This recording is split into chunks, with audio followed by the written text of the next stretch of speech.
Before starting any kind of weight training routine, it's important to do some light cardiovascular work, something like a recumbent bike, elliptical machine, or walking on a treadmill. The goal is not to push the intensity too high, it's just to get warmed up and ready to go for your upcoming workout. Before any kind of upper body workout, I have a series of stretches and warm up exercises I like to perform. So I always like to start off with some cat cow stretches, arching that back, looking up, and then rounding the back, looking down. This gets the back loosened up. And then after doing 2 sets of 10 to 12 of those, I go into some thoracic rotations, 2 sets of 10 to 12. Reaching through, pulling up and out. This gets the mid and upper back loosened up and ready to go for the upcoming workout. Then from there, I like to go into a cable or band external and internal rotation. Again, 2 sets of 10 to 12. Keep those elbows pinned to your sides. This warms up the rotator cuff and the shoulder, and this is really good, especially on a push dominant session, okay?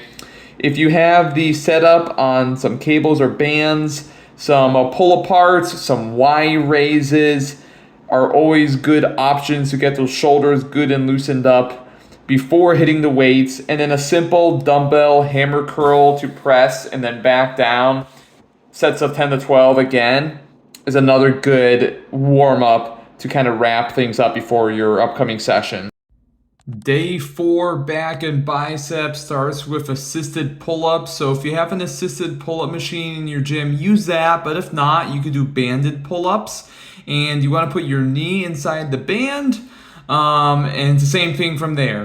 Pull your chest up towards that bar. Always keep that chest up. Drive your elbows right back down. And it's a really good movement here. And you could vary the assistance used by the thickness of the band used, okay?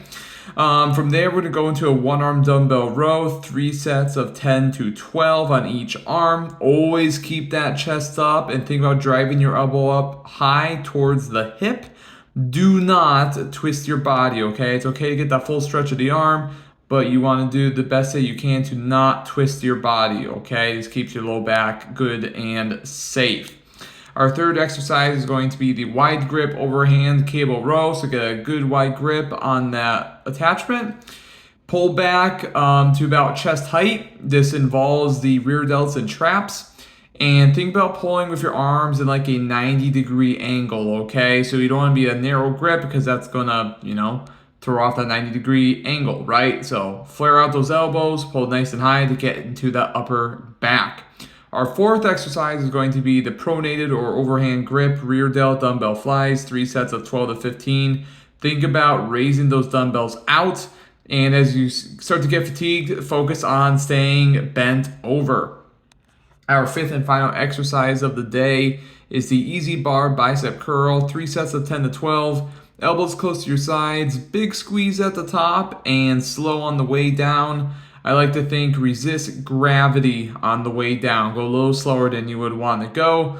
And like I said, get a nice big contraction at the top of that movement to get those biceps working.